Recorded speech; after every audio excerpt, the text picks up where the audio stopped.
All right, folks, welcome into another great episode of I've Got a Theory. I'm your host, Henish.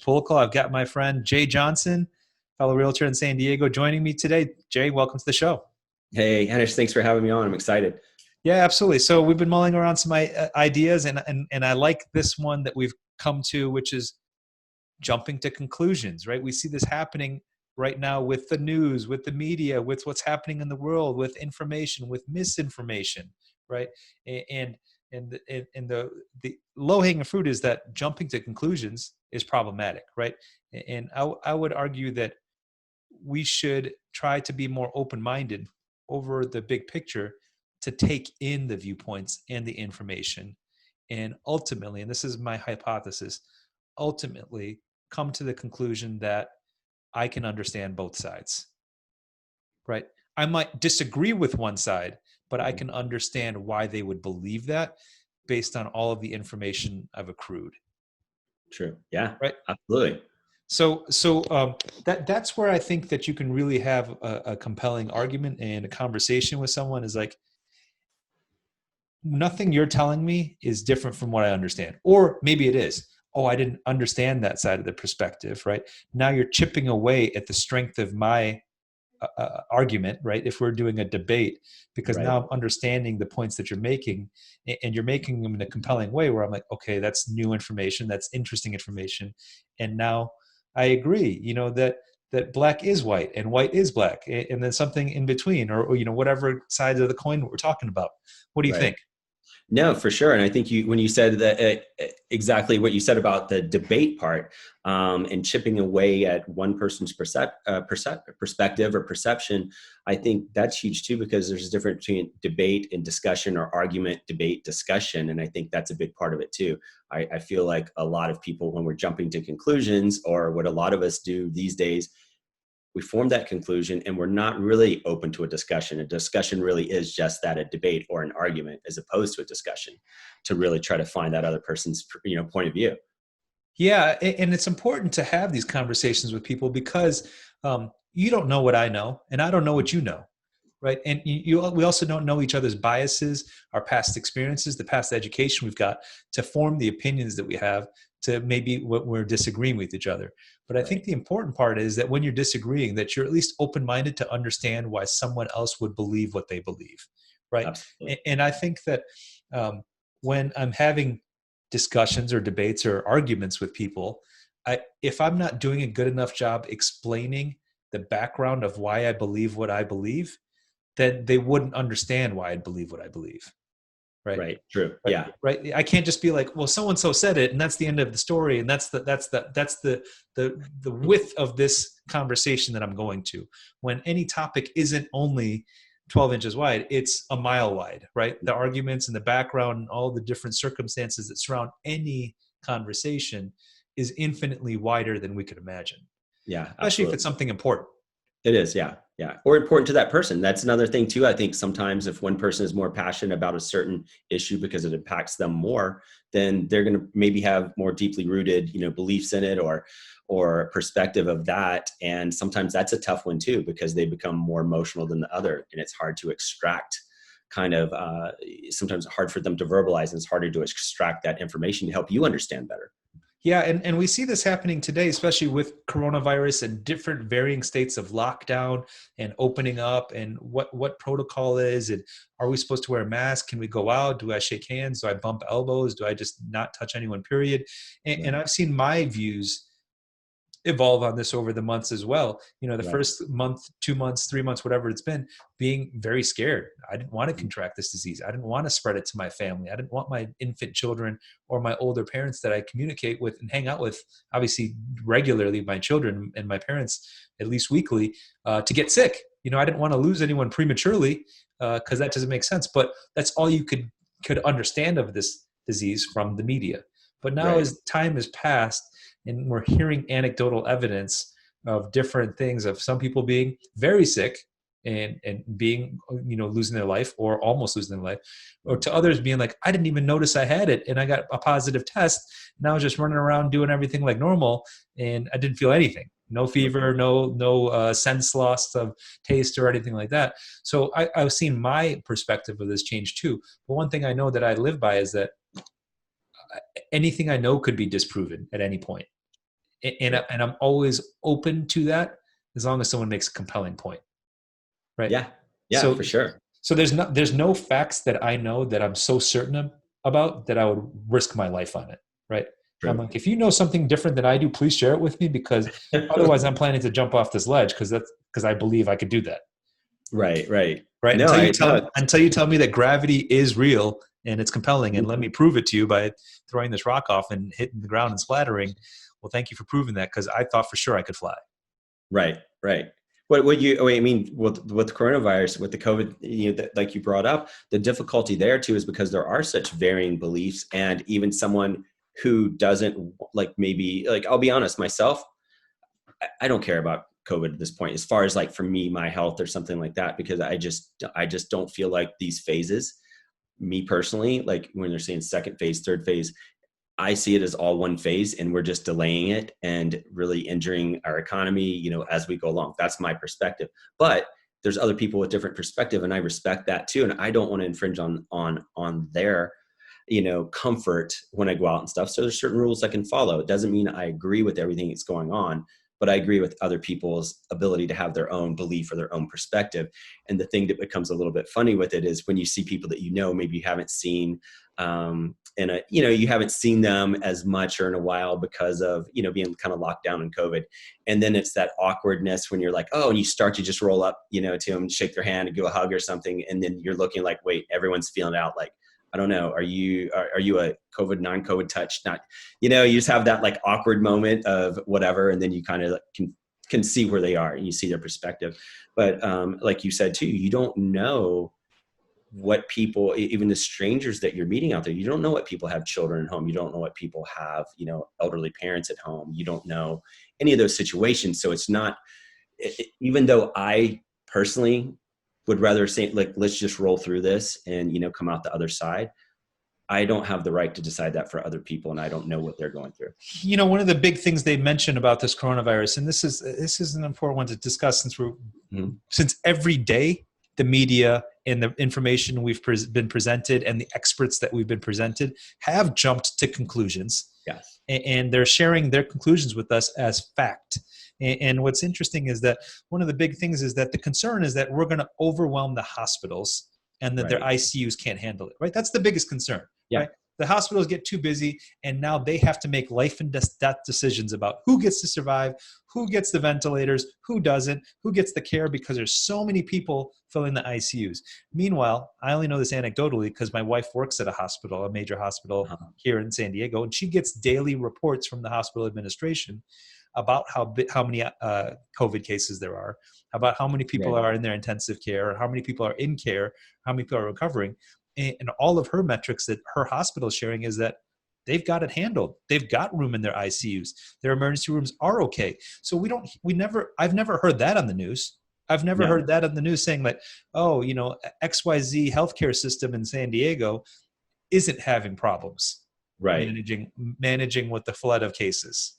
Yeah. No, They've absolutely. and so you would only assume, based on the information that we've gotten, that every hospital across the United States is inundated with COVID cases, and that every moment they're making life or death decisions because there's so many people with respiratory or complications from COVID, right? Right.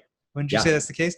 And I it's mean, tough that's the because perception. Yeah. that's the perception, because that's Yeah. what they clearly tell us. And I would only know different because I'm related to someone that's getting frontline information from their hospital directly. Right. Yeah. 100%. And so And now I feel. now she tells me, I don't know what to believe anymore. Like, is that the Mhm. case? Is it possible that in LA or Riverside or San Francisco, they do have more cases? Possibly. But, at the major healthcare provider she works at here in San Diego, where it seems like we're a hotspot, it seems like we have a lot of cases, it doesn't seem to be impacted. And I don't know if we have a more robust healthcare system in San Diego than other major cities. I would doubt it. I would probably say it's comparable, right? Yeah, and same. And I know, just from the people that I know in healthcare and, like, different areas, I get the same thing. I get the same feedback that, it's very minimal as far as, what was expected, nowhere near overwhelming, things like that. Still, of course, anyone there, that's sad that anybody's there, but it's just not overwhelming. That doesn't also mean that there aren't some areas where it is. Who knows? I'm not in New York. We're not in, certain Florida, right? Florida, yeah, whatever the areas. I don't know, but I think one of the things that really impacts perception, or for me as well, is, as you said, we have all these professionals jumping to conclusions or telling us things as fact from day one, that shifts. And every time there's a shift and there's a change, when it's like, this is absolutely it. No, now this is it. Now this is it. To me, I think most rational people then lose faith in what they're being told. Then it's, like, oh, now you tell me we have to do this, whatever, you stop Yeah, you buying. lose Crying wolf. it's losing all credibility. Like, Right.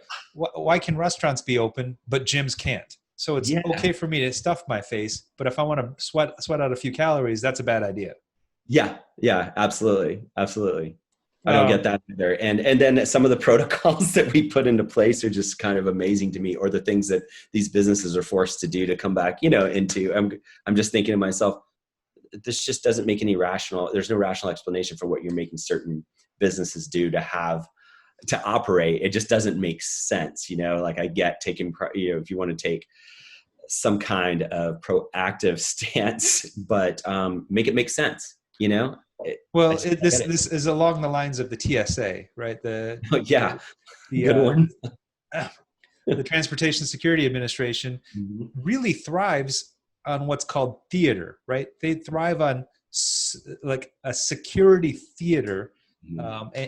and the impression that they're making it safer for us to fly, Right, even with all these red team tests going through, showing that 80+% of people with a weapon on test runs get through, right, right? right. And so it's like, okay, well, so how effective is this that you always stop me for the random test, Yeah, random search, and not the person that's actually probably has a weapon? Uh, yeah, for and sure. so it's security theater, and I think that's what's going on with COVID, which is like a health scare theater, right? Mhm. And so one of the reasons I like to do the show is to really explore what's the realm of possibilities. So now the obvious question is like, hey, it seems like everything we're hearing is contradictory to the thing that we heard the day before, the week before, the month before. Right. So what's actually true? Or is there some other reason why this is all happening, right? And I don't want to take it off the table, and we don't even need to explore what those reasons could be, Sure. but I just want to put it in the realm of possibility that there's something else potentially going on. I don't know what it is, but I know I Right, don't know it, right, right? And right. I'm not going to jump to a conclusion on what it is, but I like to throw it out there in the realm of possibility of theories that people could Mhm. have, of whether actually people are going to die and be sick. But if the average age of death is 78 years old, and the average age of death for a regular American is 82, and Right, we're shaving a few years off their life, which sucks. But at the same point, is it worth shutting down the economy and dropping our GDP 32% and having 10+% unemployment, and who knows how many suicides we're going to have because people can't pay their bills? right. No, Uh, 100%. And I think that that's something that I think that's a larger, me, in my opinion, I think that's a larger hit than, COVID. It's the longer term effects of that, because some of these things won't manifest, and maybe they won't even be accounted for as kind of related to this whole situation, because these might manifest years down the road. It could be 3 years from now, someone who just couldn't get back on their feet after, economic destruction during this time. And, I don't know how we can't even accurately account for COVID deaths. So I don't know how we could really track the repercussions from things like that, like psychological or, long-term economic effects to individuals, suicide, related to this. I don't even know if that's possible. We can't even really track accurately COVID death. they'll do studies eventually, and we'll find out something eventually, hopefully. Yeah. Because yeah, it's good to have that information. But with this, what are some takeaways that we can get from this theory that potentially jumping to conclusions can be problematic? Um, it would be, I would say, one of the easiest low hanging fruit is like, don't be so firm on your opinion of something, right? Right. If it's not proven without a doubt, black and white, that the sun doesn't revolve around the earth, like we've proven, right, that the Right. earth revolves around the sun, uh, then be open to other ideas, because you might not have all the facts yet. You might not Right. be in space watching this happen to True. know for sure. Yeah. And same with coronavirus or anything else that we come across where you have to make a decision on which side do you believe. It's possible both sides are right. It's possible both sides are wrong. It's possible there's a third solution that we haven't even come up with yet. Right. Well, also something I think that's it's fair to point out is sometimes you may have a situation where the perspectives are different, and not only should you be open to the other side, but sometimes you don't have to be. Maybe you are right. Like you and I could be having a discussion about something, we don't know each other's situation on a day-to-day, a day-to-day encounter with someone. Maybe you know that you're absolutely right, but because of my, not knowing my situation, and there's no benefit for you proving yourself right. Sometimes it's okay to let that go too. You don't know what the other person's dealing with sometimes.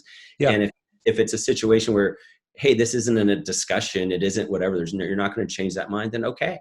Like why fuel the fire? Why make that person more miserable? Sometimes it's okay to just let it go. Even if you think you're right, you don't have to prove it. Yeah, that's tough. Easier said than done, right? Because most people have an 100%. ego. Most people have Yeah, an ego, and they weigh their worth on being right. true. And True. being someone that's still married, I understand that most of the time I'm wrong.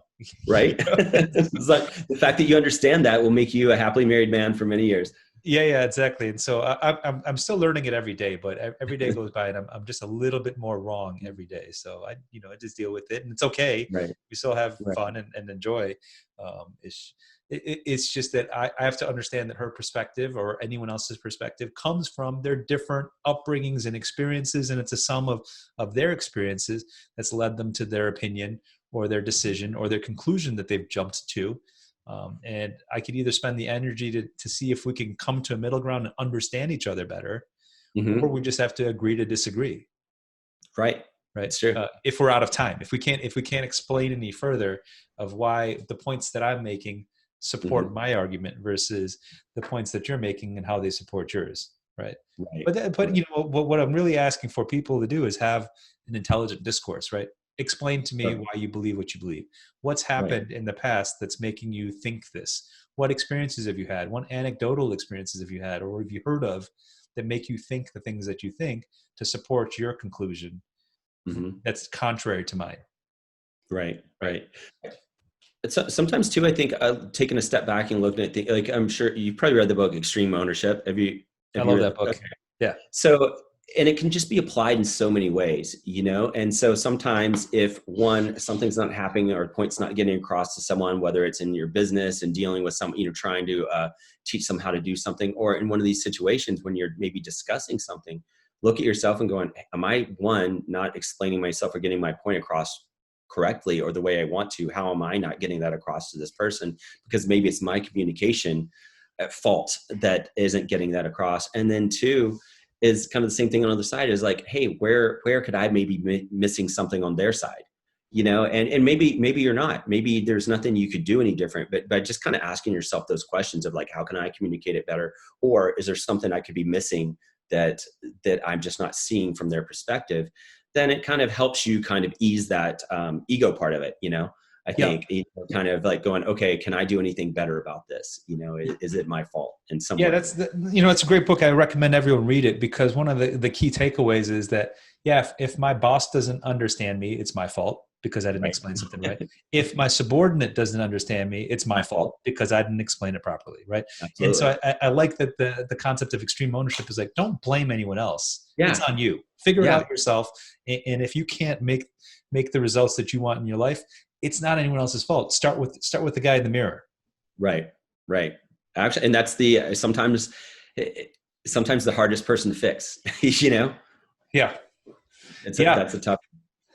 Yeah, that was good. That was good. I think we kind of got our meat of a conversation across with this. But yeah, jumping to conclusions and then understanding how we can unravel that and really understand both sides of the coin is, I think, the most important part about making decisions or making an opinion or taking a stance on something, right? Right. Whether it's red versus blue or north versus south or green versus purple, it doesn't Mm-hmm. matter. Whatever your colors or teams or beliefs are, I think it's important to understand why the other person believes what they believe.